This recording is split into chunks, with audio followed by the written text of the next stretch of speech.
안녕하세요. 김묘성입니다. 서울 시민의 행복하고 안전한 삶을 응원하는 프로그램입니다. 왜 그랬 오, 왜 그랬소? 입니다. 오세훈 서울시장이 펼친 주요 정책과 사업이 서울 시민의 삶에 어떠한 영향을 미치고 있는지 팩트 체크를 해보고요. 더 깊이 자세하게 살펴보는 시간 가져보는 거죠. 오세훈 서울시장이 펼친 사업 하나씩을 좀 세밀하게 살펴보고요. 오늘 이 시간에 함께해 주실 분들을 소개해드리면서 시작해보도록 하겠습니다. 먼저 더불어민주당 박강산 서울시 의원님 함께하셨습니다. 안녕하세요. 네, 안녕하세요. 박강산 서울시 의원입니다. 만나서 반갑습니다. 네, 텐션을 높여주세요. 반갑습니다. 네, 감사합니다. 긴 인사는 잠시 후에 나누도록 하고요. 그리고 백병환 사교육 걱정 없는 세상 정책팀장님 나오셨습니다. 안녕하세요. 안녕하세요. 백병환 정책팀장입니다. 네, 감사합니다. 아니, 먼저 박강산 서울시 의원님, MTV 처음 나오셨는데 제가 사전 정보를 좀 얻으니까 서울시 의원 최연소 의원이시고. 네, 막내 의원입니다. 실례지만 뭐 연세를 여쭤봐도 될까요? 저 94년생이고요. 4년생이야. 네. 네. 서울시원이 지금 전체 111명 있는데 네. 동갑내기로 이제 이소라 의원이라고 이제 여성 비례 1번으로 시당에서 같이 공천 받아가지고 저는 2번으로 해서 같이 그렇군요. 사이좋게 잘 지내왔습니다. 아, 네. 아, 저희 MTV는 처음이신 것 같은데 네. 조금 길게 이렇게 시청자 여러분께 인사 말씀 부탁드려도 될까요? 네, 반갑습니다. 저는 이제 원래 대학생위원회 청년위원회 활동을 하다가 기초의원 선거를 준비하다가 좀 잘 안 되고 그다음에 이대로 죽을 수 없다 해가지고 그 당시에 서울시당에서 기동민 위원장님이셨는데 청년 대상으로 이제 비례대표 경선을 마련해 주셨어요. 네. 시민배심원단 경선 100%로 해가지고 정말 귀한 기회를 얻어가지고 그동안 열심히 의정 활동을 했습니다. 아니, 우리 시의원님 박강선 서울시 의원님께서는 왜 정치를 하고 싶으셨을까요? 제 그 이야기가 긴데 면접 압박 면접 들어갑니다. 저는 이제 지금부터 한 11년 전, 12년 전 이제 평당원으로 대학생위원회 가입을 했고요. 네. 고향이 전주였는데 원래 이제 꿈은 전주 시의원이었습니다. 오, 예. 그런데 이제 지방에서 유출된 청년이 돼가지고 서울에서 이제 대학을 졸업하고 서울에 정착을 해버렸죠. 이 서울의 네. 인프라를 포기하지 못하고 좀 그런 이제 부채 의식이 있는 한편에 어떻게든 청년 비례대표로서 들어간 만큼 뭐 대학생 청년 의제 관련돼서 계속 서울시의회에서 의정 활동했습니다. 아, 네. 막상 이게 딱 해보시니까 어때요? 의정 활동 딱 시작하시니까. 너무 이제 소중한 기회고 경험인데 네. 좀 뭐랄까 현실 정치를 처음 이렇게 또 해보다 보니까 평당원 활동가 때와도 다른 이제 그런 경험을 하면서 네. 머리도 많이 빠지고 아, 되게 빡빡하신데요? 아니요 심각합니다. 네. 아, 그래요? 뭐 체중도 이렇게 왔다 갔다 하고 어. 그 과정들이 모두 지금 돌이켜 보면은 정치적 훈련의 시간이었던 것 같고요. 어떤 게 제일 힘드셨어요? 막상 의정 활동 하시니까? 뭐 지금의 국민의힘이 전체 뭐 70% 이상 차지하고 있는 과정에서 뭐 전임시장과 또 이제 교육청 뭐 조현 교육감과 정문식 교육감 대상으로 네. 정말 뭐 아무 말 대잔치를 하면서 때리니까 네. 거기에 대한 뭐 이제 뭐 에너지 소모도 있는 반면에 사실 육체적인 어떤 그런 의정 활동보다는 좀 어떤 정신적인 그런 스트레스가 좀 크지 않았나 약간 싶어요. 정말 정치적으로 좀 힘드셨던 거네요? 그것도 있죠. 제가 전반기에 교육위원회 이제 부위원장을 역임했는데 네. 그때 뭐 이제 엄청 집중 타겟이 되었으니까요. 조현 교육감에 대한 정말 근거 없는 공세 이런 것들 상대하면서 좀 많이 그러셨군요. 성장했습니다. 제가 아까 전에 슬쩍 들어보니까 공부를 좀 더 하실 계획이다 이런 것도 들었는데 네, 그 공부를 많이 해야 네. 나중에 또 어떤 거 공부하고 싶으세요? 저는 사실 지금 국내 대학원에서 행정학 석사 수료를 했는데요. 좀 다시 한번 석사 과정을 하고 싶어서 영국으로 좀 유학을 준비하고 영국? 있습니다. 네. 아, 그래요. 화이팅 하시길 바랍니다. 네. 예, 좀 어쨌든 다시 돌아오실 거잖아요. 네, 다시 돌아와서 뭐 열심히 국제적 시야도 넓히고 아, 예. 네. 좋습니다. 그렇게 해보겠습니다. 옆에서 또 우리 팀장님의 박수를 쳐주시고 계십니다. 우리 그러면 팀장님께서는 여기 일단 이름은 너무 좋아요. 사교육 걱정 없는 세상의 정책팀장님. 굉장히 또 핵심 부서이지 않을까 정책팀이면요. 소개 부탁드릴게요. 네, 저희는 2008년에 설립됐고요. 그 입시 경쟁과 또 그로 인한 사교육 걱정을 부담을 해소하기 위해서 설립된 단체입니다. 저희가 가끔 이제 교육계에서도 또 기자님들도 사교육 없는 세상이라고 이렇게 잘못 부를 때가 있어요. 네. 아, 네네. 그렇게 오해되면은 이제 사교육을 마치 다 없애야 되는 단체로 그렇게 오해돼서 너무 악으로 규정지는 듯한 느낌이 예, 드네요. 전혀 그렇지 않거든요. 저희 와이프도 조그만 피아노 교사를 하거든요. 아, 예. 그래서 전혀 그렇지 않다는 점 말씀드리고 싶고요. 그래서 저희는 이제 꼭 사교육 문제뿐만 아니라 사교육 시장 모니터링도 하고 있지만 각종 이제 공교육을 좀 더 개선할 수 있는 교육 정책들 네. 조금 전에도 이제 그 지금 제10 간담회실에서 서울대 10개 만들기를 조금 더 개선할 수 있는 방식의 토론회에 잠깐 참여하다 왔는데 이제 그런 어떤 대학 교육 정책에 대해서 그러니까 사교육 걱정이라고 하는 거에 집약돼 있는 다양한 교육 병폐들을 함께 다루는 단체라고 보시면 될 것 같습니다. 그러면 사교육에서 가장 큰 걱정은 뭐예요? 사교에서 가장 큰 걱정은 이제 오늘 다루게 될 교육적 격차가 가장 큰 문제라고 보여집니다. 정책의 격차, 교육 격차.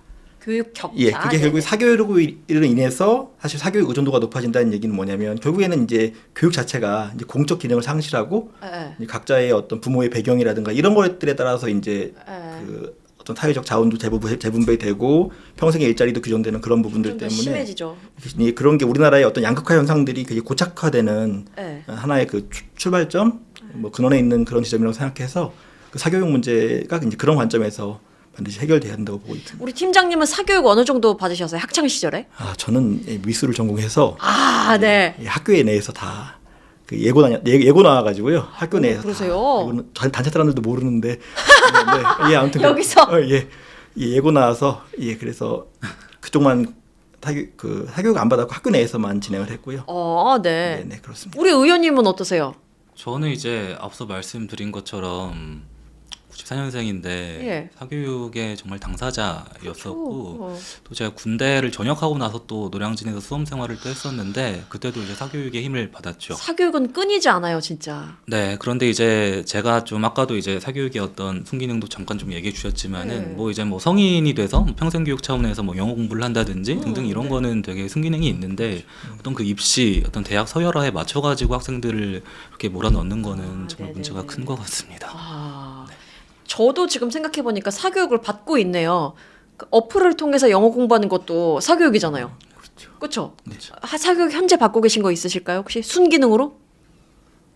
둘 다 뭐. 저 영어 공부 열심히 하고 있습니다. 영어 공부 열심히 하고 네, 계시고. 영어 회화 열심히 하고 있어요. 예.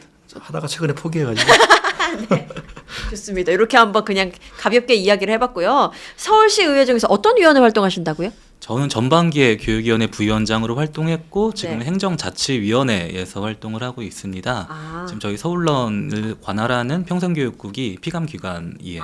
그래요. 오늘 서울론에 대해서 이야기를 해볼 텐데 네. 일단 그 전에 오세훈 서울시장의 교육정책 저는 서울론이 중요한 교육정책이라는 것도 오늘 사실 알았거든요. 오세훈 서울시장의 교육정책을 한마디로 정리한다면 어떻게 할 수 있을까요? 정의, 정리. 보여주기식 정책 추진과 문어발식 확장으로 야, 정리를 할 수 있을 것 같아요. 서울시장은 어떤 걸 물어봐도 똑같은 대답이 나오네요. 한마디로 정리해달라고 하면 그래 그 보여주기식 그리고 문어발식 이게 꼭 나오네요. 교육정책에서도 그게 어떻게 보면 일맥상통하는 어떤 그분의 일관적이긴 하네요. 일관적이긴 하네요. 한결같다라는 생각을 해봅니다. 그러면 우리 팀장님께서 보시기에는 어떠세요? 어떻게 정리할 수 있을까요? 저도 뭐 비슷하게 보고 있습니다. 그러니까 사실 이 부동산 정책과 비슷한데요. 네. 청년과 뭐 그 무주택 자들 위에서 사실은 뭐 규제를 풀고 뭐 이런 얘기를 잔뜩 하지 않습니까? 예. 결국에는 그것들이 이제 정책이 실제로 진행됐을 때에는 집값이 상승하고 결국은 정책의 목표로 했던 사람들이 사실 거기서 소외되는 것들이 사실 뭐 오세훈 시장 등등 이제 그런 종류의 어떤 결국에는 이제 그 토건 업체들만 사실은 돈을 벌거나 이런 경우가 있는데 사실 이 뭐 정확하게 일치하지는 않지만 구조적으로 굉장히 비슷하다고 봐요. 그래서 굉장히 이거를 사실은 교육 사다리 뭐 이렇게 뭐 기회 사다리 뭐 네. 이런 얘기를 하고 있지만 사실상 사교육의 어떤 업체에 좀 배를 불리거나 근데 그를 통해서 사실은 학생들에게 공교육에 의존해서 뭔가 성장할 수 있는 것보다는 공교육 생태계를 조금 더 복원하기보다는 네. 사교육 쪽으로 더 의존하게 해서 결국에는 그 학생들이 더욱더 어려움에 처하게 만드는 그런 상황들에서 굉장히 구조적으로 비슷하다 그렇게 보고 있습니다. 결국 그 수혜자가 되어야 할 사람들이 배제되는 정책이다라고 말씀을 해주셨는데요. 그 서울론 이야기 본격적으로 한번 해보도록 하겠습니다. 사진 한 장을 보면서 한번 이야기를 나눌게요. 이게 정말로 큰 논란이 됐었던 사진이거든요. 보겠습니다. 서울론 대입 합격 782명. 와, 합격했다. 서울대 19명이 고대, 연대, 그리고 의학, 약학 계열까지 주요 대학 719명이다. 서울런 수험생 여러분 축하합니다. 나는 현수막의 외벽 전체를 감싸고 있는데 여기가 어디냐? 서울시청인 거죠. 학원이 아니라 서울시청에 이런 현수막이 걸리면서 한때 좀 논란이 됐었습니다. 이거 한번 설명 부탁드릴게요, 의원님. 그러니까 저는 그 서울런을 실제로 집행하는 담당 공무원들은 어떻게든 선한 의도를 가지고 열심히 일을 하고 있다고 생각해요. 예, 예. 그런데 이제 최종 결정권자인 오 시장이 어떤 그런 철학 없는 이런 정책으로 인해서 되게 많이 이제 갈피를 못 잡고 있는데 네. 말이 안 되는 거죠. 지금 서울시청 외벽에 저런 현수막을 걸어놓는 것 자체가 사교육 시장에서의 사교육 업체 뭔가 헤게모니를 더 공고화시키는 좀 그런 좀 결과가 아니었나 생각이 듭니다. 저게 서울런이라는 서울시의 어떤 정책 때문에 이렇게 많은 사람들이 대입에 합격했어요라고 자랑을 하는 거였죠. 업적을 홍보하는 거였죠. 근데 이게 봤을 때 저는 처음에 사실 이 서울런이라는 정책을 잘 몰랐을 때는 아, 서울시에서 좋은 교육 정책이 있었나 보다. 근데 뭐 지금 뭐 이미 우리나라는 서울대, 연고대 이런 식으로 대학 서열이 분명히 있는 게 현실이다 보니 어느 정도 일정 성과를 내서 좋은 대학교에 합격을 했다면 아, 축하해 줄 수도 있지. 이게 마냥 속물로만 보기에는 현실을 무시할 수 없다라는 생각을 했었거든요. 근데 그 내에 뭔가 내막이 있었다라고 들어가지고 이 서울런 교육정책 자체에 문제가 있었다고 들었거든요. 한번 지적을 해주신다면 어떤 게 있을까요? 서울론 자체의 문제도 있을 것 같고요. 일단은 저는 이게 하나의 일종의 그 진위의 어떤 자백이 아닐까 생각이 됩니다. 사실 그 자백이요? 보는 순간 결국에는 의도한 게 저거였구나. 교육교차를 내세우고 있지만 사실상 이게 사실은 이게 뭐 일타 강사들하고 경쟁하는 무슨 업체를 차린 게 아니잖아요. 그렇죠. 교육격차를 해소하려고 했다면은 정말 어려움을 겪었던 학생들이 어떻게 시작을 했고 그 학생들이 어떻게 성취를 했는지에 대한 결과를 어떤 방식으로든 홍보를 하는 게 이 정책에 부합하는 내용인데 결국에는 홍보하는 내용이 학원에서 하는 거와 다를 바 없이 마치 그 학원과 경쟁하듯이 사실상 경제도 아니면서 네. 연결돼 있으면서 이제 그런 방식으로 홍보를 하는 것 자체가 애초에 이것 자체가 어떤 그 교육 격차를 해소하기보다는 네. 뭔가 이렇게 좀 그 엘리트 코스로서의 우리가 뭔가를 수혜를 해주겠다 그런 초기에 그런 얘기를 오세훈 시장이 한 것으로 알아요. 했어요? 이게 이제 강남 인강에 준하는 것들을 다른 지역에도 하겠다는 식으로 아마 2021년인가 아, 예. 박영선 의원과의 전 의원과의 토론회에서 그렇게 아마 그런 발언이 나왔었습니다. 나중에도 그런 얘기도 있죠. 뭐 서울 강남 자제들 뭐 이런 얘기 나왔던 것처럼 근데 그런 어떤 의식이 뼈속 깊이 담겨 있다는 이제 이게 보여요. 그래서 애초에 이것은 교육 격차에 그러니까 교육 격차를 바라보는 시각 자체도 굉장히 좀 시혜적이고 또 이것이 이제 이 교육 격차를 잡겠다는 어떤 그 방향 자체도 사실은 결국엔 이게 정말 학생들을 정말 어려운 학생들을 끌어올리는 어떤 그런 정책이 아니라는 것들을 사실 스스로 폭로하는.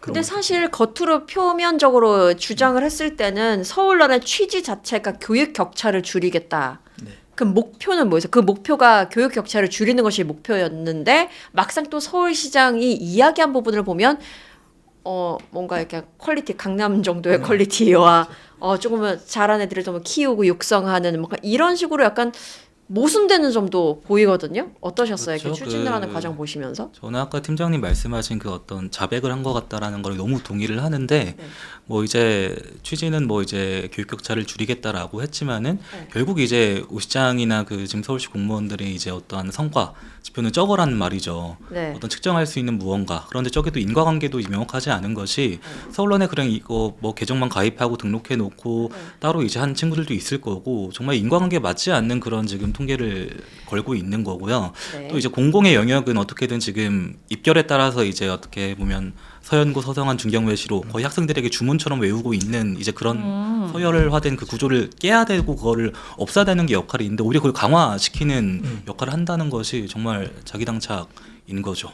살짝 설명해 주셨는데 그 설명하시는 그 틈에 좀 내용이 있긴 있었는데 그래서 서울론이 뭘 하는 데인지가 조금 더 명확한 설명이 필요할 것 같아요. 우리 정책팀장님께 소개를 좀 부탁드릴게요. 이게 뭐 서울시 정책 소개해 주세요. 이건 아니지만 네. 아까 온라인 강의가 슬쩍 들렸던 것 같고요. 무료 제공 뭐 이런 게 들렸던 것 같은데 이게 이제 뭐예요? 제가 정확히? 이제 소득 수준을 정확하게 된 데이터를 갖고 오진 않았는데 네. 어쨌든 좀 저소득계층이나 아니면 뭐 한부모 가정이라든가 이렇게 소외계층들이라고 불리는 이제 그런 분들, 교육의 어떤 접근성이 낮은 분들에게 네. 이제 그 사교육 업체에게 이제 비용을 지불하고 거기에 있는 인강들을 들을 수 있게 해주는 겁니다. 아, 그리고 그 인강으로 처음에 시작을 했는데 이제 그것들을 좀 보완하기 위해서 이제 대학생 멘토링을 붙여서 대학생 멘토도 붙여요? 대학생 등등의 어떤 그 멘토링 시스템을 붙여서 네. 학습과 정서에 대한 부분들을 지원할 수 있도록 이렇게 좀 체계를 갖추고 있어요. 지금은 네. 어쨌든 간에 그것이 어떤 이제 소위 이제 소외계층들이나 학업에서 접근성이 어려운 분들에게 이제 여러 가지 교육 콘텐츠 뿐만 아니라 각종 이제 멘토링 프로그램을 제공한다고 보시면 될 것 같습니다. 조금 보완 설명하자면은 그 저소득층 학생들에게 스타 강사의 강의를 그렇죠. 무료로 좀 제공한다라는 걸 많이 홍보를 했어요. 네. 근데 그 스타 강사라고 하시는 분들의 뭐 최근에 어떤 문항 거래 이슈도 있었었고 그분들도 포함되는군요. 예, 그렇죠. 예. 그리고 이게 결과적으로는 그 서울론을 제가 계정을 가지고 직접 회원 그 사이트 들어가 보고 했는데 유도가 되게 돼 있습니다. 그 유명한 이제 여러 사교육 업체들의 홈페이지 접속을 하고 거기에 이제 여러 가지 이제 프리패스라든지 여러 네. 그런 강의들을 유도를 할 수밖에 없어요, 구조가. 결국 그냥 무료 강의만 듣는 게 아니라 거기서 연계되는 다른 것을 신청할 수밖에 없는 구조. 그리고 저는 궁금한 그러면 교재는요? 교재. 교재도 그거 무료로 좀 제공. 교재는 무료였나요? 네. 그렇군요. 교재가 무료였군요. 아니 근데 보면서 저는 이 발상 자체가 제가 보수적일 수 있는데 건강하지 못하다라는 생각이 딱 드네요. 저소득층에게 소외된 우리 친구들한테 스타 강사의 강의를 듣게 해줄게. 물론 좋긴 한데 전체적으로 교육의 질을 높이겠다. 사교육의 질이든 공교육의 질이든 그것을 높이겠다라고 하는 게 시에서는 그거를 목표로 잡아야 되지 않는가. 근데 그것보다는 스타 강사를 데리고 와서 듣게 해준다라는 게 이게 조금 스타 강사한테 업혀간다는 취지도 약간 뭐 보이는 것 같기도 하고 그러니까 건강하지 못하다라는 생각도 들긴 하네요. 그렇죠. 이제 결국에는 그 학생들에게 너희들이 처한 교육 문제는 결국에는 사교육으로 풀어야 된다. 저 스타로 풀어야 된다는 인식을 사실 갖게 하기가 되게 쉬운 그러게요. 그런 사업이죠. 아니 그래가지고 그러면 지금 보면 교육 격차를 줄이겠다, 사교육 줄이겠다라고 하는 것이 목표였을 텐데 그게 어느 정도 이루어졌나요? 그렇진 않습니다. 이거는 이제 서울론과 직접 관련은 없을 수 있지만 예. 2025년 이제 서울론이 이제 시행돼서 이제 꽤 이제 정착이 됐어야 되는 이제 시점인데 24년이네요. 네. 4년에 서울의 고등학생 사교육비가 처음으로 순증을 해서 결국 100만 원 이상으로 올라갔거든요. 물론 이 100만 원이라는 건 학부모들이 느끼는 것과는 다릅니다. 얼마 전에도 제가 이제 방송국 기자가 이제 인터뷰를 왔는데 네. 목동 사는데 한 아이당 200만 원을 쓰고 있대요. 그러니까 서울에서 실제로 체감하는 거에 비해서는 하나씩 낮은데 네. 어쨌든 수치상 참여 학생 기준 100만 원을 돌파했거든요. 그래서 근데 저는 제가 애를 안 키워 결혼도 안 해서 그런지 모르겠지만 100만 원도 엄청 큰 돈으로 느껴지거든요. 근데 그게 어느 정도의 평균치, 수치적인 그냥 그렇죠. 상징성에 불과한 거기 때문에 현실은 더하다는 거에 너무 놀랍다. 그런 상황인데 계속 증가했습니다. 그리고 실제로 이제 지금 한 11명 정도 이제 이거 서울론을 통해서 사교육에서 빠져나간다면 9명은 다시 사교육으로 들어오는. 거기서 그 10명 중에 1명 정도 차이가 그러니까 나겠지만 네. 10명 중에 1명이 아니죠. 그러니까 약간 한 2-3% 정도 차이가 뭐 좀 줄었다라고 말할 수 있지만 사실 통계상 큰 의미 있는 수치는 아니거든요. 결국은 그것이 서울론을 투입됐을 때 사교육을 결국에는 안 하고 서울을 통해서 자기의 어떤 학습을 이렇게 하는 학생들보다는 결국엔 그것이 들어갔다 나갔다 하는 게 거의 같은 수준에서 이루어졌다는 점에서 이제 그 사교육 비용과 함께 이런 걸 봤을 때에는 실제로 사교육이 줄어졌다. 그렇게 기여했다고 볼 수 있는 근거가 전혀 없습니다. 효과가 검증 안 된 게 맞고요. 이제 네. 수반된 연구도 굉장히 적고 또 한 가지 황당했던 게 제가 작년에 행정사무감사를 하면서 서울시 어떤 정책들을 외국 공무원들에게 홍보를 해요. 네. 그런데 이제 그게 과거에 고건시장, 조순시장 때부터 많은 이 정책들이 있을 텐데 네. 서울론을 그 홍보를 하더라고요. 그럼 홍보의 대상은 전 세계에 있는 개발도상국들의 이제 고위 공무원들 대상이었던 연수에 서울론의 그 어떤 홍보를 넣는 거 너무 깜짝 놀랐어요. 왜 넣었을까요, 거기? 그러니까요. 네. 그러니까 어떻게든 아까 말씀드린 것처럼 또 보여주기식 확장을 그렇게 계속 하고 있고 최근에 어디서 보도자료 낸 거는 서울의 어떤 역사를 교육 역사를 좀 정리하겠다라고 해서 조선시대 성균관부터 네. 지금 서울론까지. 그 서울론을 위한 빌드업 같이 네, 너무 느껴지는데요. 황당해가 제가 국장한테 물어봤어요. 이거 말이 되냐? 아무리 서울론 이렇게 홍보하려는 거 알겠는데 네. 성균관에서부터 이렇게 연결시키는 거 아니지 않냐라고 했더니 본인도 민망해 네. 하시면서 좀 아닌 것 같다. 그 이제 다른 아. 부서에서 좀 과한 것 같다라고 좀 얘기를 하기도 했고요. 어허. 그냥 방향이 이렇게 불분명하고 하니까 실무자들만 이렇게 어떻게든 시장의 역점 네. 사업이라고 해보려고 하는데 항상 어긋나는 것 같습니다. 그렇다면 이 정책에 있어서 굉장히 수혜자라고 할 수 있는 학생들이 별로 수혜를 입지 못하는 모습이란 말이에요. 그렇다면 누가 이 정책으로 수혜를 입었는가? 라고 따져 들어가 보면 좀 문제가 보이지 않을까 싶은데요. 그렇다면 아까 전에 온라인 사교육 업체와 뭐 계약을 한다든지 뭐 이런 관계를 통해서 교육이 이루어지는 거잖아요. 그럼 여기에 들어가는 예산이 어느 정도인지 궁금한데요. 지금 올해는 이제 230억 정도로 이제 편성이 된 걸로 알고 있고요. 또 이제 뭐 추후에 추가 경정 예산이라든지 추가될 수 있고 한데 뭐 멘토링 관련해서 뭐 70억 가까이 뭐 늘었고요. 230억 중에요? 네네, 오, 230억 네. 중에. 멘토링. 그러니까 뭐 사실은 지금 지방선거를 앞두고 제가 생각하건대 오세훈 시장과 뭐 정부 라인에서는 서울론을 좀 핵심 어떤 그런 아젠다로 뭔가 좀 중도 확장적인 약자와의 동행이라는 그 슬로건과 어거지로 끼워가지고 하려는 좀 게 느껴집니다. 안 어울리긴 하네요. 약자와의 동행이. 네. 근데 그 사교육 업체한테 일단 돈이 많이 갔을 거 아니에요. 계약을 하다 보면. 그러니까 이게 이제 아까 이제 올해 말씀하신 230억 기준에서는 제가 그거는 파악이 안 돼 있는데 네. 23년에는 190억 중에 한 31%. 그리고 31%. 예, 24년에는 160억 중 43%. 오. 그러니까 절반이 좀 안 되는 수준으로 사실은 그 시 야. 예산이 들어가고 있는 겁니다. 그 업체는 뭐 몇 군데 뭐 이런 거에 나온 게 되게 있나요? 대중적으로 많이 유명한 업체들이 있어요. 그래서 네. 서울로 홈페이지 들어가면은 다 막 떠 있습니다. 뭐 어디 어. M모사 등등 해가지고 E모사 해가지고 이렇게 자동으로 이제 누를 수. 아니 보면 약자와의 동행이 아니라 스타 교육, 스타 강사와의 동행 이렇게도 느껴지는데.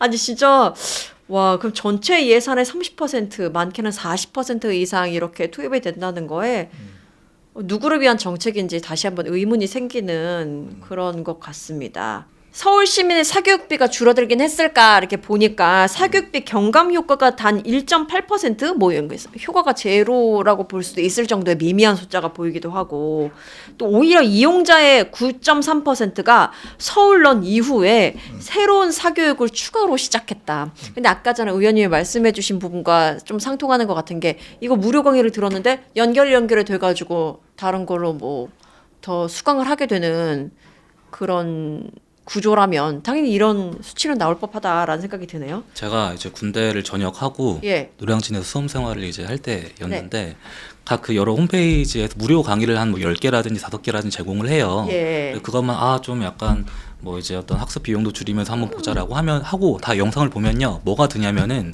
만족감과 뿌듯감이 아니라 불안감이 듭니다. 왜요?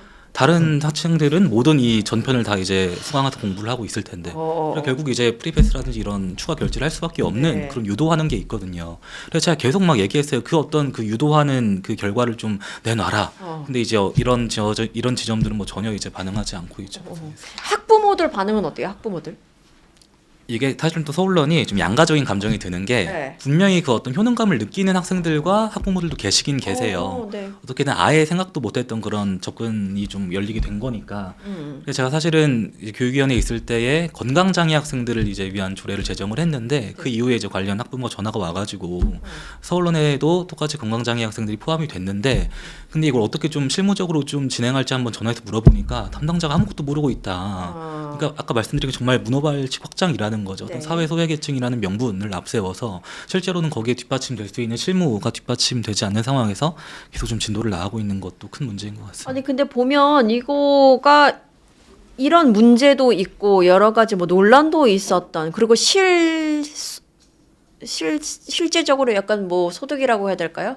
이점이 이렇게 두각을 보인 상황이 아님에도 지난해 10월에 서울론 3.0 추진 계획을 발표했다라고 하거든요. AI를 전면 도입하겠다. AI 도입은 뭔 말하는 거예요 여기서? AI로 뭐 선생님을 해주겠다는 건가? 사실 그게 실체가 불분명한데 아, 네. 이게 오세훈 시장에서 처음 드러난 게 아니에요. 지난 정부에서 이제 이주 교육부 장관이 사실은 무리하게 AIDT를 도입하려고 했다가 사실은 시민단체가 엄청 저항하고 민주당에서도 그래요? 같이 해서 규탄도 많이 하고 그래서 네. 결국에는 이제 뭐 지역별로 좀 뭐 약간 자율에 맡긴다고 해서 대구 같은 경우에는 도입이 되고 어느 지역은 안 되고 뭐 이렇게 됐습니다. 근데 그게 사실은 이제 약간 이제 AI가 하나의 맞는 키처럼 이렇게 첨단을 그냥 상징하는 단어로 그냥 쓰이는 거예요, 수사로. 맞는 그런 것 같아요, 진짜. 근데 실제로 근데 그 AIDT 그때를 봤을 때도 이게 거의 뭐 그 결국 그거죠. 그걸 통해서 학습의 수준에 맞게 이제 그냥 일괄된 어떤 콘텐츠를 제공하는 게 아니라 이 학생들이 풀면 그 수준에 맞게 이것이 변해가면서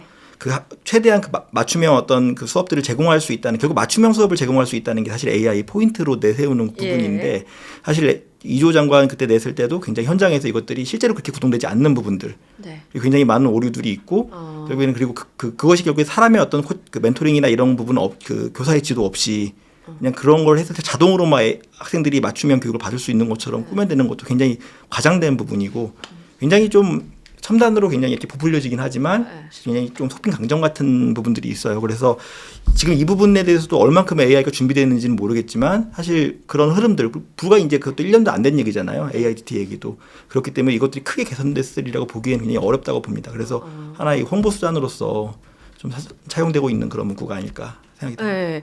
그 얘기는 뭐예요? 아까 대학생 멘토링 제도가 있었는데 멘토링도 잘 되고 있나요, 이거는? 예, 멘토링 문제점에 대해서도 좀 말씀을 드려야 될 것 같습니다. 사실은 이제 멘토링, 저는 이제 멘토링 자체의 문제보다는 이제 좀 일단 그리고 이게 기획 자체는 뭐 좋을 수 있어요. 일단 대학생들이 후배들을 돕는 그런 기획이잖아요.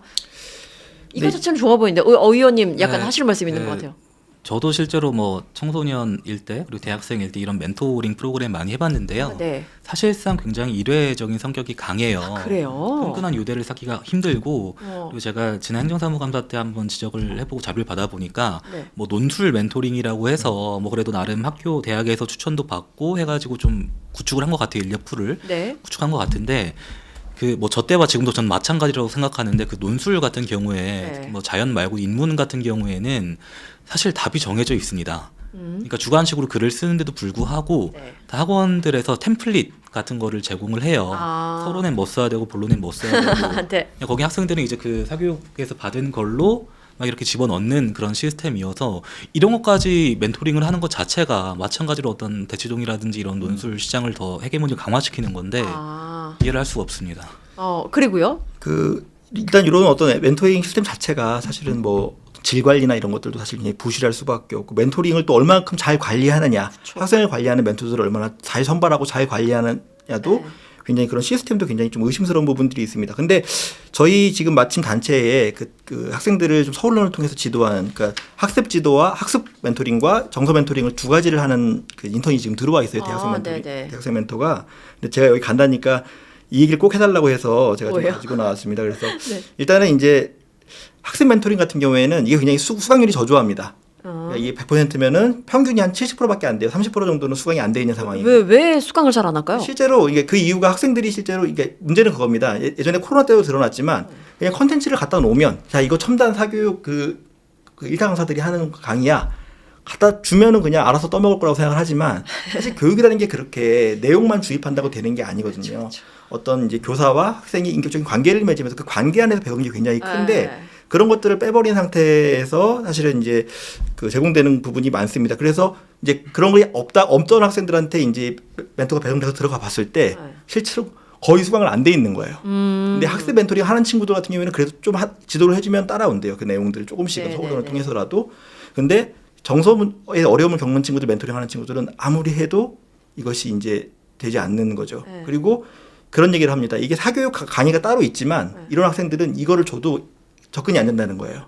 이미 이거 자체가 굉장히 좀 상위권 아이들, 뭐 이미 많은 설명을 또 건너뛰기도 하고 또 굉장히 잘 문제를 풀 수 있는 어떤 그런 부분에 집중된 것들이 많기 때문에 이 학생들이 좀 기초부터 개념을 다져가는 그런 게 안 돼 있는 거예요. 그래서 그거는 그것대로 큰 돈이 들어갔지만 냅두고 본인이 뛰어들어서 그걸 가르치고 있대요. 물론 이제 저희 단체에 오는 그런 멘토, 그 인턴 같은 경우에는 그래도 이 부분에 대해서 책임의식이 있는, 저는 공적 책임이 있는 사람이라고 생각합니다. 그래서 이렇게 하는 게 있는데 이제 봤을 때 이제 그게 하나도 이제 안 돼 있다는 거, 그런 부분에 본인이 느낀 점을 얘기를 했고요. 더 문제는 이제 1월 9일 날 이런 공지가 됐대요. 제가 그대로 읽어볼게요. 2025년 서울론 멘토링 종료 안내. 2025년 서울론 멘토링 사업 참여 수요 급증에 따른 예산 조기 소진으로 오는 1월 14일 수요일을 끝으로 잠시 중단될 예정입니다. 원래 이 계획은 2025년 3월부터 2026년 2월까지예요. 예, 예, 예. 그러니까 이 학생들은 이제 자기 본인들의 어떤 생계비나 이런 것들을 또 여기서 또 얻기도 했는 부분인데 일방적으로 지금 이제 중단을 해버린 거거든요. 그 이유가 예산이 없다는 이유입니다. 예산이 없기 때문에 일방적으로 중단한다. 그래서 왜 이제 근데 갑자기 예산이 없어요? 예산 다 그 부분은 정말 한번 파봐야 될 부분입니다. 이거는 네. 뭐 사실 이 학생 저도 이제 오기 직전에 이걸 들은 얘기인데 예, 예. 이 학생은 알기 좀 어렵고 그래서 이제 이 부분에 대해서 그렇게 얘기를 합니다. 여기 보면은 게시판에 있는 얘기를 긁고 왔는데 다 읽을 수는 없고 그러면 돈이 없으면 우리가 시간으로라도 봉사활동이라도 인정을 해줘라. 그렇죠. 그럼 우리가 봉사를 하겠다. 예. 왜냐면 이 방학 동안 이 학생들이 그래도 우리가 쌓아온 게 있는데 이대로 이걸 그냥 안 해버리면 이 학생들을 누가 책임지냐 이 방학 동안. 그리고 이 방학이 얼마나 중요한 시간이고 맞아요. 이게 겨우 별시를 어쨌든 어렵사리 보고 있는데 그런 식으로 일방적으로 이것들을 중단해 버리냐고 이제 게시판이 막 난리가 났는데 거기에 대한 답변은 거의 AI처럼 죄송합니다. 그놈의 AI처럼 냉랭하게 뭐 예산이 없어서 이렇게 되고 이렇게 다 자르고 있어요. 네. 그 내용들을 한번 뭐 저는 캡처해서 이만큼 보냈는데 그런 내용들이 있습니다. 그래서 얼마나 이 사업이 무책임하게 진행되는지에 대해서 사실 볼 수 있는 부분이죠. 아니 근데 진짜 중요한 시기라는 게 마음에 딱 이렇게 와닿는 게 제가 얼마 전에 사교육 그 업체에서 뭐 문구 하나 표어처럼 딱 이제 마케팅이죠. 문구를 봤는데 어우 그건 긴장감이 돌더라고요. 방학은 격차가 벌어지는 기간입니다. 이렇게 딱 해놨더라고요. 그래서 와 이거 보면서 학생들도 학부모들도 긴장 많이 하겠다 싶었는데 그게 또 현실이라는 거잖아요. 지금 말씀하신 거 들으면 얼마나 중요한 시기인데 네, 그렇죠. 그냥 이렇게 풀어놓을 때가 아닌데 막말로. 그러니까 이제 학생은 너무 아까운 거죠. 네. 물론 이제 열심히 안 한 아까 책임 다하지 않는 멘토들도 굉장히 재 관리가 안 된 사람도 많겠지만 열심히 하려고 하는 사람들도 좌절감을 주고 또 그 학생들은 얼마나 큰 좌절감을 겪겠습니까? 저는 이제 팀장님 통해 처음 이런 현장에서의 목소리를 지금 들은 건데 네. 또 이제 저희 뭐 민주당 의원이 됐든 다른 이제 시의원들 입장에 되게 서울론의 어떤 이제 비판 의식을 가지고 예산을 삭감할 수도 있고 하는 거거든요.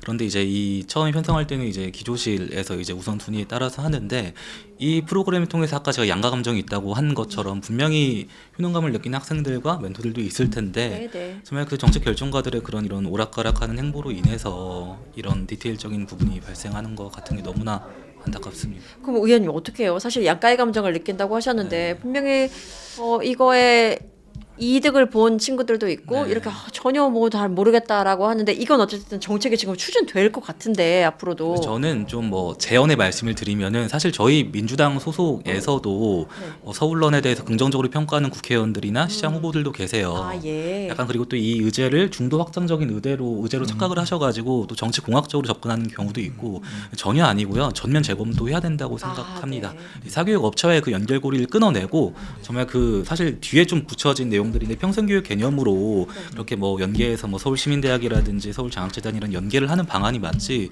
저는 어떻게든 근본적으로 사교육 업체와 그런 시장의 헤게모니를 던져주는 거에 반대. 지금 말씀해주신 부분을 왜 그걸 기억을 못했지? 생각을 못했지? 라는 부분이 좀 이렇게 드는데 꼭 사교육 업체뿐만 아니라 공적인 기관들을 통해서 연계를 하고 이렇게 확장할 수 있는 부분도 있는 것 같아요. 네, 사실 이게 뭐 평생교육 차원에서 내용적으로 좀 접근해야 될 부분도 있지만 사실은 거버넌스 부분이 굉장히 이제 부재되는 것도 문제입니다. 사실 이게 자꾸 제가 이제 삐딱하게 의심을 하는 게 이게 이제 치적으로 홍보를 해야 되니까 네. 이게 사실은 뭐 지금 뭐 서울시 교육감이라든가 교육에 이제 아니면 서울에 있는 교사들이라든가 이런 쪽으로 자꾸 협업을 하면 본인이 치적이 반감된다고 여기는 것 같아요.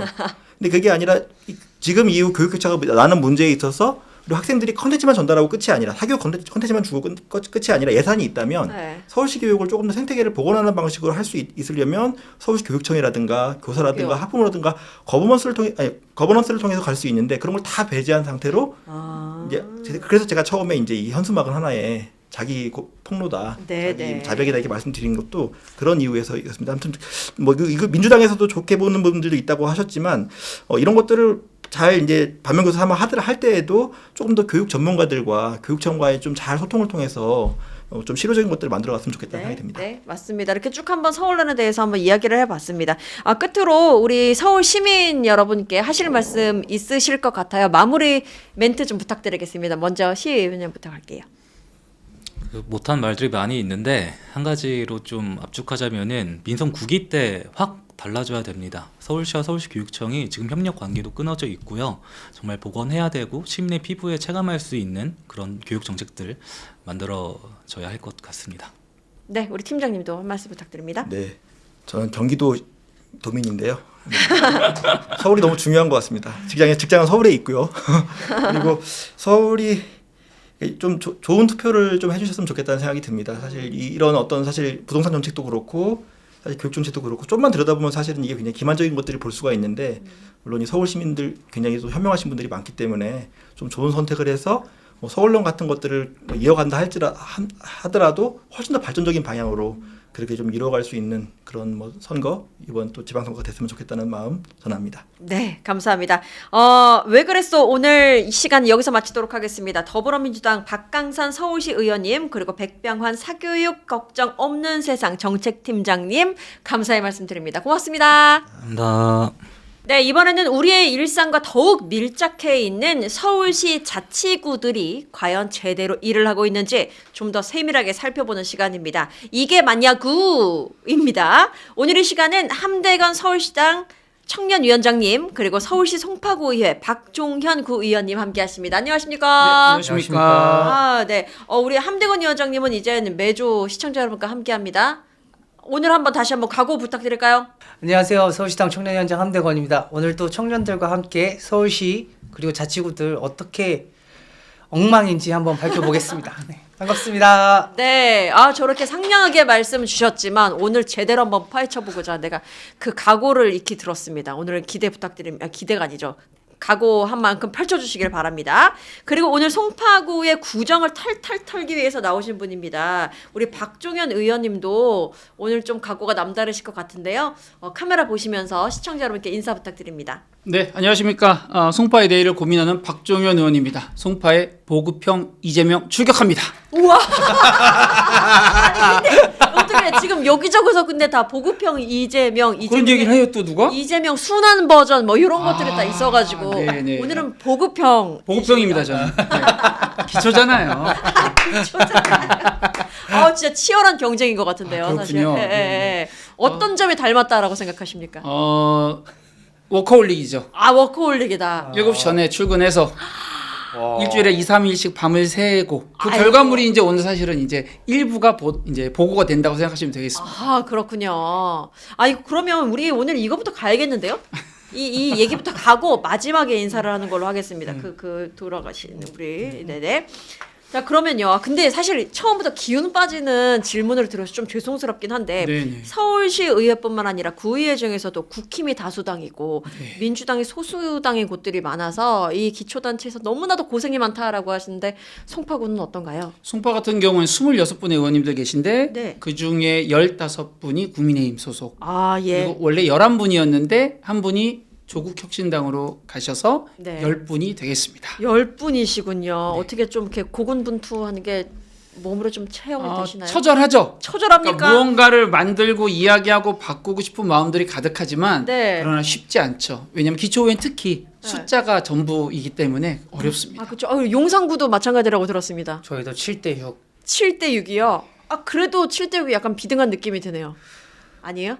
비등한데 한석이 캐스팅 보트가 네, 아주 이게 아슬아슬한 게 더 더 아쉽고 더 짜증나고 그럴 것 같은 느낌이 드네요. 잠깐 6대7이었던 적이 있습니다. 그래요? 네. 그때 한 번 다 엎어버리지 그랬어요. 예산 때 한 번 보여줬죠. 반년 즐겼는데 반년천하. 한 분이 넘어오셨다가 한 분이 다시 다른 분이 또 넘어가셨어요. 그래요? 그런 경우가 많나요? 기초단체. 통은 없는데 저희는 뭐 이렇게 넘나들어 이렇게 다들. 그러니까요. 이게 참- 당을 막 갈아타요. 좋습니다. 아주 그냥 다시 목소리에 힘이 들어가야 될 텐데 우리 용산구도 말이죠. 화이팅 하시길 바라겠습니다. 오늘은 근데 또 송파구의 날이기 때문에 하나 둘씩 한번 살펴볼 텐데요. 저는 우리 송파구청장이 이런 대단한 활약을 보이시는 분인 줄 오늘 처음 알았습니다. 훌륭한 분이에요. 훌륭한 분이시더라고요. 네. 광복절 키워드가 들어갑니다.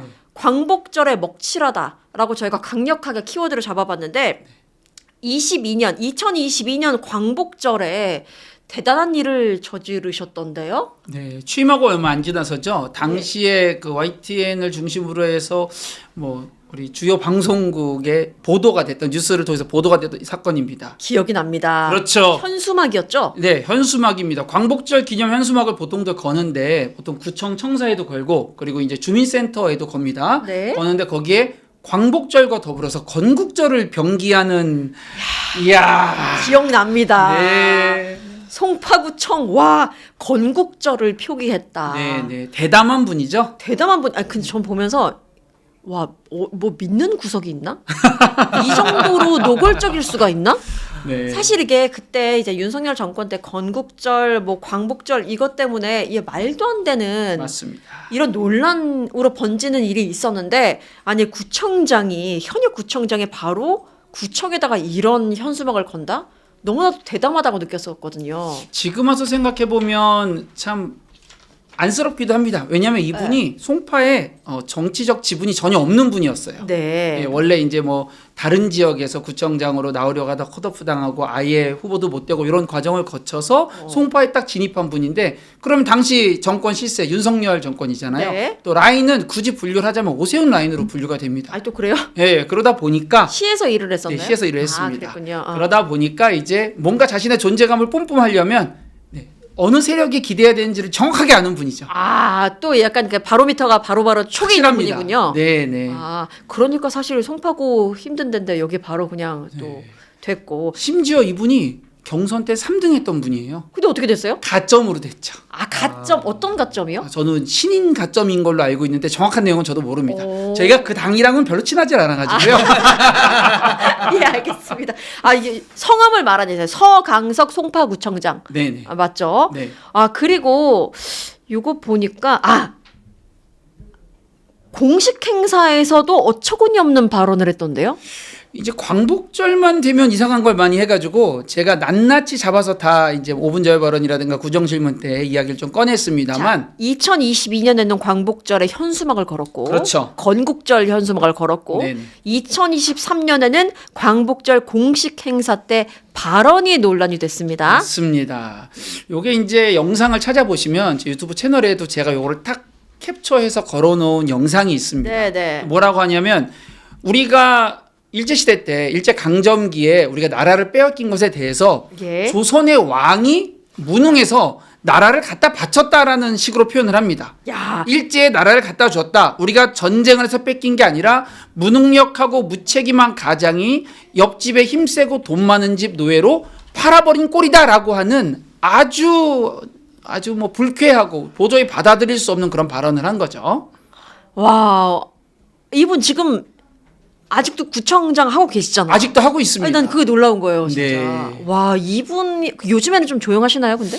요즘에는 많이 조용해졌습니다. 그건 이제 좀 이따 말씀 나누다 보면은 예. 왜 조용해질 수밖에 없는가 우리가 다 알게 됩니다. 아, 또 그렇군요. 네네. 아니, 보니까요, 교육에 있어서도 대단한 업적을 남기시었습니다, 이분이요. 네. 뉴라이트 인사를 강사로 초청을 했는데, 그 초청한 장소를 보니까 공무원 교육에 또 초청을 했네요. 그렇죠. 이제 공무원들이 원래 그 다양한 종류의 교육을 받습니다. 우리가 생각하는 것보다 많이 받는데 이제 외부 용역 업체에 맡겨서 보통 강사를 이제 조달을 받게 되죠. 네네. 근데 오늘 문서를 이렇게 뒤지는데 뭔가 좀 특이한 내용의 문서가 있어서 그 문서를 봤더니 우리가 감히 상상할 수 없는 뉴라이트의 거두죠. 네. 네, 그 악의 뿌리 이영훈 교수가 거기 강사로 초청이 돼 있는 거예요. 그래서 이제 문서를 뽑아가지고 저희 당 우리 선배님들하고 또 우리 동지들하고 같이 이렇게 또 살펴봤죠. 예, 살펴봤는데 말도 안 되게 그 이영훈 교수를 공무원들이 다 모여 있는 그 송파구청 강당에서는 집체교육에다 이제 여기를 강사로 초청을 한 거죠. 그래서 저희가 강력하게 항의를 했죠, 당연히. 공무원들 내에서는 반발이 없었나요? 당연히 공무원 노조 게시판에 난리가 났죠. 어떻게 이런 걸 할 수 있냐 하는데 이분은 그런 거에 전혀 개념치 않으십니다. 옛날에 윤석열 생각해 보시면 똑같네요. 누가 뭐라고 하든 그냥 네. 나는 내 소신대로 가겠다. 뭐 좀 뭐 극우 얘기 듣고 뭐 이상한 얘기 들어도 그냥 밀고 그냥 나가는 거죠. 자기 정체성. 혹시 반발하는 공무원들에 대한 인사 조치라든지 뭐 이런 것도 있었는지 모르겠네요. 사실은 굉장히 그 철권 통치 같이 하는 분이고요. 예. 예전에는 초창기에는 굉장히 인기가 많았습니다. 왜냐면은 이분이 이제 1급 공무원까지 했으니까 행정력이 좋은 거예요. 아, 공무원 세계를 아는 분, 추진력이 너무 좋아요. 행정을 아는 사람 이렇게 그래서 뭐 누군가 평가가 닉을 됐구나. 붙였죠. 네네. 행정의 달인이라고. 들은 것 같기도 해요. 근데 행정의 달인이라는 건 뭐냐면 내가 알고 있고 내가 경험한 이 지식을 통해서 내가 하고 싶은 걸 마음껏 할 수 있는 그런 무기가 될 수도 있는 거죠. 이분은 서울시에 있었을 때 뭐 했는지 기억하세요? 이분이 네. 원래 제가 서울시 공무원한테 얘기를 들었는데 잘했어요. MB 비서실장 출신이고, 네, 그 원래 행정가로서 네, 이쪽 성향이 너무 조금 강한 면이 있어서 네네. 안 그래도 공무원들이 좀 우려했던 분이었는데 아니 그럼 봐봐요. MB 비서실장 출신이라고요? 그러면 서울시에 있을 때 어공이었었어요? 아니요. 늘공이었는데 늘공이죠. 늘공이었다가 MB 때도 발탁이 되면서 비서실장까지 됐다가 훌륭한 분입니다. 행정고시 출신이에요. 공부 잘하는 분입니다. 아 그렇군요. 공부 잘하시는 분. 그리고 이분이 아주 학연이 확실한 분입니다. 학연이요? 그럼요. 그건 또 왜요? 서울시립대 출신인데 네. 굉장히 끈끈해서 모든 인사를 다 서울시립대 인사로 꽉 채우시는 분입니다. 학교 사랑하시는구나. 비즈니스도 다 서울시립대 출신으로 다. 사촌 동생도 서울시립대 나오는데 한번 어떻게? 소개해 주시면 잘해 주실 거예요. 이제 얼마 안 남았는데 그런 분이에요, 이분. 여러분 이게 농담이고 다 아시죠? 농담입니다, 그 여러분. 정도 아시겠죠? 예, 그렇습니다. 아니 근데 보니까 이영훈 교수 아까 뉴라이트 학자뿐만 아니라 저는 진짜 내 눈을 또 의심했네. 영화 감독이 등장합니다. 그렇죠. 영화 감독인데 김덕영 감독 여러분 기억하시나요? 건국 전쟁. 그렇죠. 건국 전쟁의 감독을 강사로도 초청을 했네요. 그 사실 이때 이영훈 교수를 초청할 때 저희 당에서 가서 한번 난리를 쳤죠. 그래서 난리를 치는 가운데에도 뜻을 잘 굽히지 않다가 어떻게 됐냐면 그 당시에 MBC 스트레이트 PD 수첩이 딱 뜬 거예요. 네. 그 정도 되니까 한 번 더 언론에 뜨면 큰일 나겠다 싶어서 그런 건지 살짝 발톱을 내렸습니다. 내렸는데 그 다음번에 또 이 건국전쟁 김덕영 감독을 초청을 한 거죠. 근데 이 사람들은 와서 무슨 강의를 해요? 저도 모르겠습니다. 그렇지만 그들을 초청했을 때 할 수 있는 메시지는 뻔하잖아요. 이렇게 불러서도 안 되는 거예요, 사실은. 압류. 네, 그런 일이 좀 있었습니다. 오늘 질의하시는 모습인가 봐요, 지금. 아, 네, 제가 구정 질문 때 문서 딱 까면서 네. 어떻게 이런 건국절의 아버지를 이렇게 할 수 있느냐 이런 이야기입니다. 그랬더니 그때 우리 구청장의 답변은 어땠나요? 네, 그냥 뭐 이번 무시했나? 특징이 또 이렇게 중언부언하면서 이야기를 길게 늘리고 다른 이야기로 넘어갑니다. 아, 그래요. 네, 그러면서 뭐 예를 들면 발언자의 태도를 지적하거나 발언의 형식에 대해서 지적하거나 이런 걸 통해서 또 이렇게 잘 빠져나가고 시간을 좀 늘리는 편이죠. 약간 이런 거에 있어서 달인으로 보일 수 있겠네요. 어떻게 하면 언변은 좋죠. 잘 빠져나갈 수 있는지를 공무원 활동하시면서 그게 체득이 됐을 것 같아요. 그럼요. 지적을 잘 회피할 수 있는. 그러나 이제 또 그런 반면에 네. 저는 또 항상 확실한 증거를 가지고 네. 꼼짝달싹 못하게 하기 때문에 그러실 것 할 같아요. 말은 다 하고 제가 내려옵니다. 근데 우리 의원님께서는 방송도 많이 하셨나요? 방송이요? 예. 예전에 이제 뭐 코로나 전후로 해서 한 네. 4년 정도 제가 다른 영역에서 조금 방송했었어요. 원래 뭐 하셨던 분인지 저요? 들어봐도 될까요? 아이 뭐 그런 걸 물어볼 거예요. 그런 건 맨입으로 물어봐요. 아니 말씀을 너무 잘하셔가지고. 제가 일단 오늘 재밌게 하셔가지고. 오늘 제가 방송 컨셉 봤는데 컨셉이요? 예. 첫 번째 보니까 여기 자세히 안 나왔죠. 첫 번째 보니까 재미를 준다 이런 게 있는데 아니 지난주에 보니까 제가 정말 사랑하고 존경하는 우리 원창희 의원님이 예. 재미를 주지 못했더라고요. 빅재미까지 제가 또 그렇게 바라지도 않았습니다. 네, 제가 조금 좀 채워왔습니다. 예, 네. 감사합니다. 너무나도 오늘 재밌는 시간이 될 것 같은데 사실 우리가 재밌게 풀어나가고 있지만 내용은 정말 심각해요. 그럼요. 아니 우리 용산구 의원님이시니까 보시면서 송파구 이 어떻습니까 이 구청장? 아니 저희는 진짜 다행인 게 이런 역사 관련된 이슈는 없어요. 그래서 진짜 다행인데 청년 의원들하고 얘기하면서 지금 아까도 자료 때 반일종족주의 잠깐 나왔는데 네. 청년 의원들이 이제 반일종족주의 그 책 나왔을 때 네. 구에 있는 구립도서관들을 뒤진 거예요. 그래서 이 책이 들어가 있는 도서관들을 찾아서 네. 이제 문제 제기들을 하고 책을 이제 뭐 폐기나 뭐 회수시키는 이런 노력들을 좀 했거든요. 저도 이제 2건 잡아가지고 네, 공무원들한테 책 치워라. 이 책 아니다. 네. 그 역사를 잘못 이해하는 거다. 이렇게 한 적이 있는데 역사 이슈들이 없어서 진짜 다행인데 만약에 제가 송파구 의원이었으면 네. 와 진짜 저는 여기 못 앉아 있을 것 같은데요? 정말 부끄럽습니다. 제가 정말 부끄럽고 네. 이분이 또 책에 대한 이야기가 나오니까 잠깐 에피소드를 말씀드리면 아, 예, 좋습니다. 이분이 그 훌륭한 분이 시인이세요. 시인이요? 등단 시인입니다. 서강석 구청장이.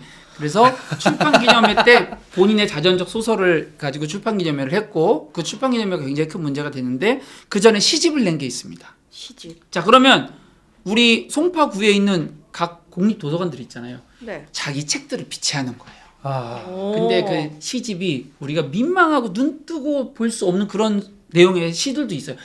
우리가 예술이니까 그럴 수도 있죠. 19금 이런 시들이 있는데 네네네. 근데 본인이 구청장이잖아요. 19금 시요? 19금 시가 있어요. 어? 이분이요? 예, 그럼요. 이 서광석. 네, 제가 여기서 말을 할 수가 없습니다. 아, 아니 근데 뭐 그것도 하나의 장르이기도 하고. 그럼요. 그럴 수 아니, 있죠. 그럼요. 아니, 왜요? 저는 그럴 수 예술인 존중합니다. 제가 전공이 예술이라서 아, 그러세요? 존중합니다. 존중하는데 좀 이색적이긴 하네요. 그럼요. 구청장이 자기 책을 갖다 놓는데 그런 시들이 있는 걸 버젓이 어린이들이 볼 수 있는 도서관 같은데 그러네. 들어갈 수도 있는 거잖아요. 네. 그리고 이제 스마트 도서관이라고 해서 거기에 이렇게 책을 항상 놔서 맞아요. 빌려가기 좋게 하고 홍보를 합니다. 자기 책이 잘 이렇게 나가고 있다고. 부끄러운 일이죠. 되게 알뜰살뜰하네요. 네. 본인 그 책까지 그걸 끌어와가지고 네. 그게 또 이렇게 아유 우리 구민들도 보세요 네. 라고 홍보를 한다는 자체가 또 그런 것도 이잡듯이 찾는 사람. 그러니까 잠을 못 자죠. 집에 못 들어가고. 아니 시를 어디다가 기재했다는 것도 있었던 것 같은데? 그래요? 뭐 좀 이따 나올 거예요. 아 그래요? 좀 빨랐어 지금. 좀 이따 나오면 지금 말해주세요. 그냥 좀 그럴까요? 이따. 네. 아, 이분이 얼마나 자신의 시를 사랑하시냐면 네. 이 송파구에 55m 태극기를 계양대를 세웁니다. 그 당시에 이제 추경을 해가지고 4억을 들여가지고 이 태극기를 세워요. 그래서 그걸 굉장히 자랑스러워합니다. 태극기 왜 이렇게 좋아해요 여기는? 제가 오세훈도 말씀드렸지만 데칼코마니네 완전 리틀 윤석열 플러스 리틀 오세훈입니다. 오세훈의 모든 행동을 다 데칼코마니처럼 따라하는 분이에요. 어쩌면 좋은 사람들을 딱딱 집약시켜놨어. 그래 훌륭한 분이에요. 55m 태극기를 세웠는데 거기 밑에 네. 태극기와 관련된 무슨 시가 하나 적혀 있는 거예요. 아하. 그래서 이상하다. 이 시가 뭐가 있는데 우리가 시가 있으면 보통 뭘 놓습니까? 시인이 등장해야 그렇죠. 되잖아요. 이름이 없는 거예요. 어? 이름이 왜 없지? 그러면 또 제가 또 촉이 오잖아요. 기도하는 가운데에 제가 잘 찾아봤더니 네. 본인의 자작시를 넣었습니다. 아니 그렇게 노골적으로 할 거면 이름도 넣지 뭘 또 이름을 얇게 이름 뺐대요. 넣으면 또 선거법 혹시나 걸릴까봐 이분이 이름은 안 넣고 창피하게 무명의 그런 시를 딱 거기다 넣어놓은 거예요. 근데 얼마나 웃긴 거예요. 우리 구민님들 세금 400만 원 써가지고 거기다 자기 시를 딱 돌로 새겨놓는 이거는 말도 안 되는 거죠. 아, 근데 진짜 이분 살림꾼이다. 알뜰살뜰하시네요 아, 진짜. 대단한 분이에요. 그러니까 로직이 분명 MB와 진짜 비슷하긴 하네요. 왜냐면 근본은 MB입니다.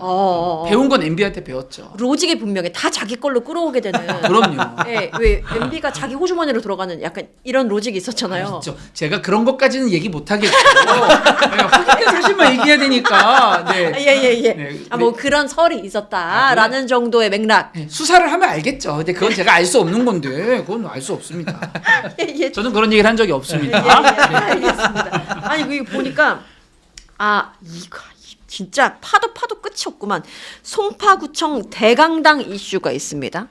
요것도 제가 또 찾아낸 또 정말 참 아주 레어템이죠, 레어템. 원래 좀 집요하신 스타일이세요? 제가 말씀드렸잖아요. 보급형 이재명이라고. 그러면 그냥 평소 생활에서도 약간 그냥 왜 집요한 게 그런 거 있으세요? 있잖아요. 그러니까 제가 사실은 이제 시민사회, 우리 지역에 있는 이 작은 시민사회 활동을 꾸준히 해왔기 때문에 네. 무엇이 옳고 무엇이 그른지에 대한 부분들은 분명하잖아요. 네. 그러면 우리가 시민으로서 당연히 알아야 될 알 권리에 대한 부분들이 전 너무 중요하다고 생각하고 그게 기초든 광역이든 지방의원들이 해야 될 일이라고 생각합니다. 네. 그러니까 끝까지 파낼 수밖에 없는 거죠. 어허. 자, 이때 어떤 일이 있었냐 하면은 이때 어떤 일이 있었냐 하면은 어느 날 제가 이렇게 딱 그 사무실에 앉아가지고 이것저것 자료들을 좀 찾아보고 있는데 네. 이상하게도 눈에 하나 띈 거죠. 이상한 게 어. 이상하게 하나 눈에 띄어가지고 이게 도대체 뭘까? 제가 살펴보니까 이 서강석 구청장이 어떤 그 우리 송파구청 대강당에서 행사한 게 있는 거예요. 네. 행사한 게 그래서 무슨 행사를 했을까? 검색을 했는데 정말 우연히 구글링 한 거거든요. 네. 근데 구글링 했는데 그때 무슨 사단법인 무슨 소상공인 연합회 어쩌고 뭐 이런 비슷한 이름이 많습니다. 제가 정확한 명칭은 말씀드릴 수 없고 그 행사가 있었고 유튜브에 들어가서 본 거예요. 앞부분에는 정상적으로 행사를 했습니다. 그 국힘의원들 다 충충하고 어쩌고 해서 정상적으로 나왔는데 뒤에 보니까 네. 무슨 윤사모 결의대 같은 이런 게 뜨고 보도 자료가 쫙 뿌려진 거예요. 검색해 보니까 아니 이상하다. 이런 송파구청에서 왜 윤사모가 뭐야? 말도 안 되잖아요. 근데 유튜브 영상 보니까 맨 끝에 윤석열에 관련된 영상이 뜨면서 장례를 정돈하는 장면으로 영상이 끝납니다. 그러니까 뭐냐면 그 소상공인 연합회 그 발대식 같은 걸 하고 뭐 창립 하고 난 다음에. 예, 하고 난 다음에 현수막 가리를 하는 거죠. 어머. 근데 묘성 장군님 생각해 보세요. 현수막 가리를 하려면 네. 누군가 현수막을 내리고 갈아야겠죠. 이거 그럼. 누가 하는 거예요? 공무원. 구청 공무원이 공무원이. 하니까 이미 얘기가 된 거죠. 그렇지. 근데 그거 보도자료 뿌렸다가 밝혀가지고 제가 막 성명서 같은 거 쓰고 하니까 보도자료를 싹 걷었죠. 근데 그 사이에 이미 제가 캡처를 해놨습니다. 아유 잘하셨어요. 그래서 이제 화면에 이제 그 사진이 남아 있습니다. 아하 네. 그렇군요. 아니 근데 구청장 입장에서는 우리 좀 의원님이 정말 와 집요하다, 징글징글하다라고 하실 수도 있겠네요. 굉장히 싫어합니다. 좀 그런 얘기를 이렇게 후일담으로 들은 거 있나요? 정말 있고요. 저랑 가까이 지내는 기자님이 네. 그 지역에 그 방송하시는 기자님이 예. 그분하고 말씀 나누는 거 저한테 그대로 옮겨줬는데 뭐래요? 제가 방송에서 쓸 수는 없는 표현입니다. X 자식. 박종현이 그 인간은 X 자식이야. 어머? 그런 이야기를 그래서 제가 그래서 나중에 이거 증언해 줄 수 있어 했더니 내가 얼마든지 할 수 있다 이렇게 오 진짜요? 그런 분이에요. 아니 근데 우리 의원님께서는 그런 욕을 듣든 뭐 어떤 표현을 들어도 화를 안 내실 것 같아요. 아 사실은 제가 처음에 네. 모욕을 당한 적이 있어요. 아 예. 구정 질문할 때 구정질 세 번째 구정 질문인가였는데 그때 이제 어떤 게 있었냐면 아까 말한 그 55m 태극기 태극기. 있잖아요.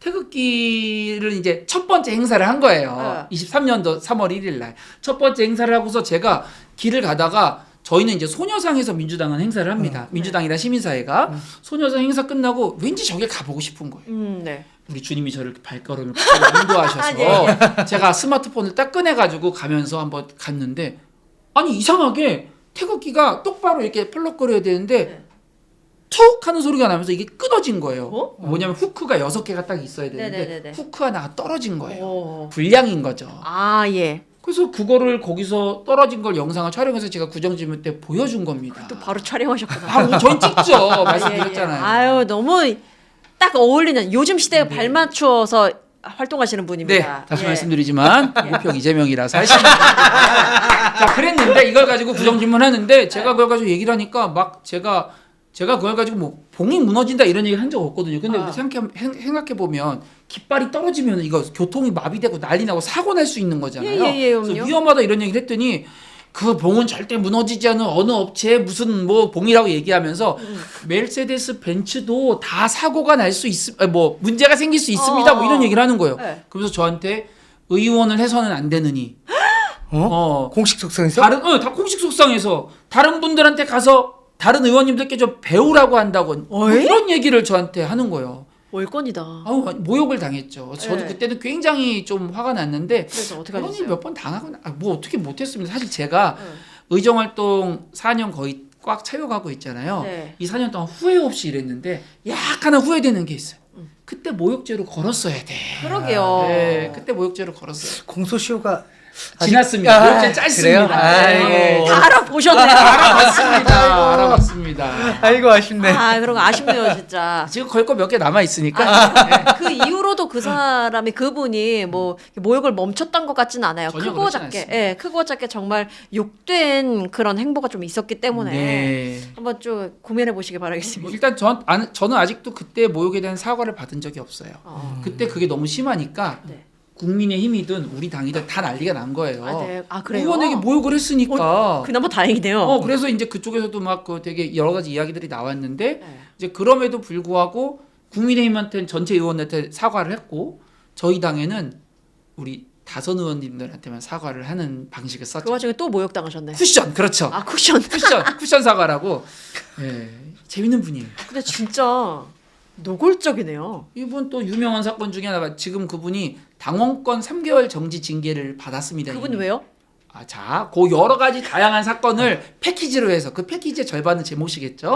예. 감리에서 이러는 건 제가 알 수 크십니다. 없습니다. 그럼요. 네. 그랬는데 이제 그분이 했던 것 중에 하나가 저뿐만이 아니라 저희 국민의힘에 또 훨씬 젊은 그 동료 의원님이 한 분 계세요. 예. 그분한테 이제 배현진 의원이랑 서강석 구청장이 어느 날 공식 석상 어느 행사장에서 서로 큰 소리로 싸운 거예요. 어허. 그래서 이 의원님이 아니 뭐 중간에 뭐 중재를 했든 아니면 한마디 거들든 뭔가 했겠죠? 네. 그랬더니 서강석 구청장이 어른들 얘기하는데 껴들지 마. 이 바로? 얘기를 해가지고 최상진 의원한테 그렇죠. 그랬다고 했다고 합니다. 그럼요. 이게 뭐냐면 석촌호수를 송파호수로 명칭을 변경하는 부분에 대해서 와 이거 스토리 너무 많네요, 그죠? 이런 아니 처음부터 잘못됐어. 단지 자체가 잘못됐어. 그러니까 이분은 어떤 특징이 뭐냐면 네. 어떤 거를 할 때 먼저 인터뷰를 합니다. 언론에 먼저 던져.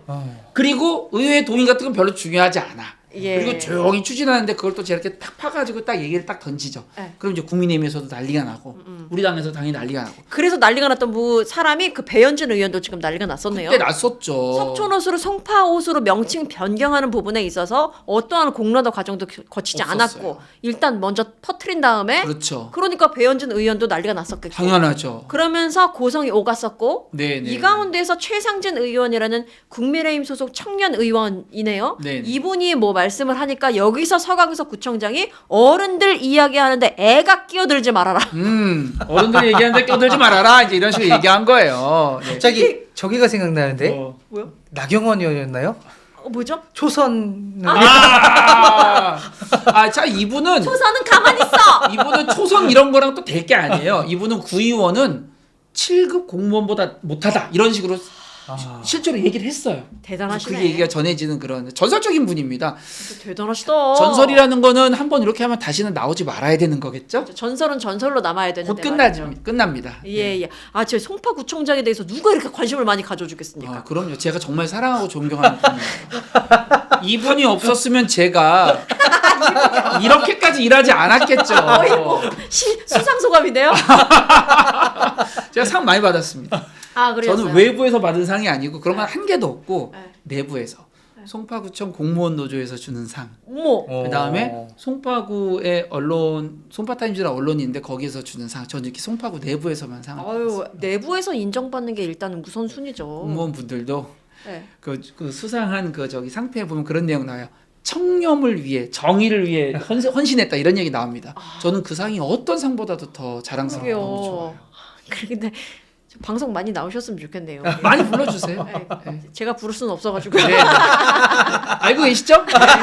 아, 너무 좋습니다. 아니 근데 여기서도 끊이지 않았어. 우리가 지금 뭐 뉴라이트 인사를 불렀느니 건국정쟁 감동을 불렀느니 또 윤사모 어쩌고 저쩌고 석촌호수 명칭했는데 상징물에 대한 이야기가 더 나오네요. 요것도 해야 됩니다. 사실 근데 상징물이라는 것은 이게 계속 이렇게 뭐 구청장이든 누가 바뀌든 간에 항상 이런 문제는 있는 것 같아요. 있죠. 그렇죠. 근데 있죠. 정도가 심했나 봐요 이분이. 자, 근데 그 전에 이제 민선 7기 때 우리 쪽 구청장이었는데 네. 그때는 이제 20몇 년 만에 CI를 바꿨어요. 이해되잖아요. 네네 20몇 년이면. 20몇 년 만에 바꾸고 그때 한 6억인가 들었습니다. CI만 바꾼 게 아니고 CI 바꾸면 이제 여기저기 바꿔야 돼요. 다 바꿔야 네. 되잖아요. 그게 제가 대충 추산해 봤을 때 자료 받아서 한 게 한 6억 가까이 되는데 이 양반은 요게 2년 딱 되지도 않을 시점에 이걸 바꿔버리는 거예요. 그러면 뭐냐면 만에? 2년 만에. 그러니까 이 사람이 구청장이 끝나고 나서 본인이 취임하기 전에 이미 슬로건부터 바꾸기 시작하는. 내 눈에 띄면 안 돼. 이거구나. 그 슬로건이 창의와 혁신의 구정 뭐 이런 거거든요. 근데 생각해 보세요. 다시 뛰는 송파 창의 혁신의 구정 이게 슬로건인데 예. 우리가 어떤 지역의 어떤 구의 슬로건을 구정이라는 말로 정의하지 않습니다. 네. 뭐 예를 들면 책이 있는 송파, 그러게요. 먼지 없는 송파, 서울을 이끄는 송파 그게 역대 슬로건이거든요. 이 사람은 창의와 혁신의 구정 이 구정이 슬로건이에요. 이것도 이상하잖아요. 이상해요. 이상하죠. 많이 이상해요. 근데 이 이상한 걸 한 다음에 뭐하냐면 CI로 교체를 합니다. 근데 그 전에 있던 CI가 약간 논쟁의 여지가 있었어요. 아, 그래요? 예, 그게 약간 모 은행의 로고랑 약간 닮았어요. 비슷하다. 네. 그런 건 논쟁의 여지는 있을 수 있어요. 네. 그리고 거기에 대해서 어떤 대응이 필요하긴 한데 2년 만에 바꾸는 거는 그동안 썼던 6억을 그냥 휴지로 버려버리는 거잖아요. 돈이 너무 아깝죠. 그리고 본인은 어서 내가 뭐 정말 돈 얼마 안 들이고 네. 어떤 유명한 교수님한테 부탁해서 했다 이런 이야기를 하면서 그냥 저렴하게 했다고 했지만 실제로 모든 송파를 다 스티커로 도배를 한 거예요.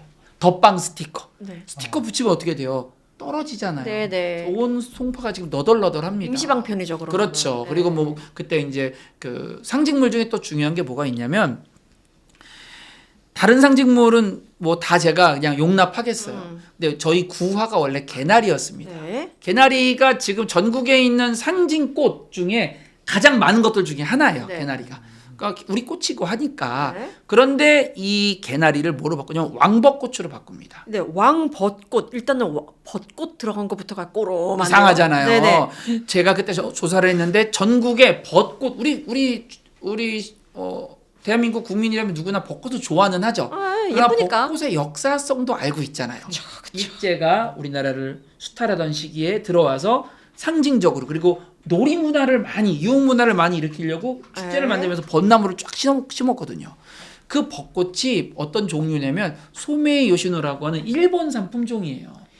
제주 왕벚꽃이라고 본인은 자꾸 우겨요. 근데 제주 왕벚꽃은 실제로 거의 없습니다.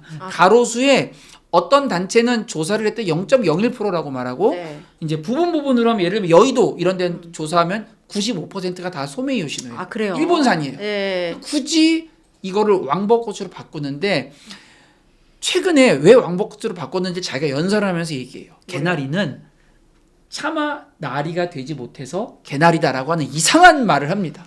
아무 근거도 없고 아무 설득력이 없는 이야기. 아니 그리고 이분이 만약에 앞선 여러 가지 행적에 그냥 평범했다면 그렇죠. 이거는 그냥 뭐 그렇구나라고 넘어갈 수도 있겠으나 그럼요. 앞에서 보면 우리가 지금 오늘 많은 이야기들을 했잖아요. 색깔이 분명하죠. 앞에 업적 있고 그 맥락을 이어온 것 아닐까? 그렇다면 벚꽃도 그럼요. 라는 의혹으로 번질 수밖에 없기 때문에 네, 그래서 맞습니다. 이렇게 잘 살아오지 그랬냐라는 생각을 가져보게 되네요. 이분 때문에 제가 집에 많이 못 들어갔습니다. 네. 아이고. 고생이 많았습니다. 아유, 고생이 많으셨습니다, 네. 진짜. 아니 우리가 진짜 이분에 대해서 누가 이렇게 관심을 가져주겠습니까? 우리 민주당 서울시당 아니면은 이렇게 또 파헤쳐볼 기회도 없었는데 그럼요. 사실 우리 또 애써주신 네. 우리 의원님도 계셨고 말이죠. 네. 우리 청년 의원들이 또 할 수 있는 일 아니겠습니까? 네, 아 그렇습니까? 뭐 하실 수 있습니까? 네? 이런 거? 우리 위원장님도 능력 있는 의원으로 소문 잘 나 있습니다. 아 좋습니다. 다음에는 언제 한번 용산구에 대해서도 뭐 파봐야 된다 용산 말이죠. 맨 마지막에. 할게 너무나도 많지 않습니까? 네. 용산. 네. 어제도 다녀왔는데 말이죠. 아무튼 간에 이렇게 이야기를 나눠봤는데 지금 벌써 마지막 인사를 해야 될 시간이에요. 시간 빨리 가네요. 네, 시간이 꽤 갔습니다. 뭐 마지막으로 하실 말씀 있으실 것 같아요. 어떤 얘기를 하면 좋을까요? 뭔가 좀 이렇게 우리 국민들에게 던져주세요. 던져주실 정확하게 뭘 던져주세요. 약간 우리 운영에 있어서의 문제점, 우리 구청장의 문제점과 송파구. 네, 송파구 문제점 그리고 앞으로 나아갈 방향 이런 거를 이렇게 딱 잘 버무려서 네. 마지막 인사로 부탁드리면 감사하겠습니다. 알겠습니다. 제가 한번 잘 버무려 보겠습니다. 예. 송파구가 사실은 어떤 곳이냐면 서울시에서 인구가 1위죠. 그리고 서울시에 10개 정도의 구가 1조 클럽입니다. 예산이 1조가 넘어요. 그런데 그 많은 예산에 비해서 사실 우리 주민님들이 겪는 어떤 체감하는 그런 복지라던가 체감하는 것들의 체감도는 상당히 낮습니다. 그렇기 때문에 우리는 더 기초적인 것, 더 기본적인 거에 집중해야 돼요. 그런데 이 서강석 구청장처럼 전시행정, 오늘 이야기는 언급하지 않았지만 뭐 그 송파대로 뭐 명품화 사업 뭐 이런 거에다가 수백억씩 드리려고 하면 여야가 결국 다 같이 반대해서 무산됐거든요. 그런 사람들을 선출하시면 안 되고요. 이번에 제가 어디 자리에 가나 늘 말씀드려요. 단체장을 잘 선출하십시오. 기초도 잘 하셔야 되고 서울시장도 잘 하셔야 됩니다. 어떤 단체장을 뽑는가가 그래서 우리 주민님들의 삶이 너무너무 중요하니까 맞습니다. 다가오는 지방선거에 잘 선택하셨으면 좋겠다. 예. 이런 부탁의 말씀드리겠습니다. 너무 감사합니다. 그리고 이렇게 말씀하시는 동안에요. 저희가 귀한 정보가 밑에 나가고 있었거든요. 뭐가 나왔습니까? 뭐 보셨죠? 하나은행 네네. 5671- 이거 좀 잡아두세요. 금방 없어지더라고요. 금방 없어지더라고요. 길게 나갔습니다. 말씀하시는 동안에. 믿음이 좋은 사람들은 썸네일에 이런 걸 넣더라고. 오늘 농담입니다. 네. 너무나도 우리 감사드립니다. TV 저 구독자분들은 농담인 줄 아시겠죠? 믿음이 좋으신 분이라고 전제를 다니까 우리 제작진들이 네. 저희는 무교입니다.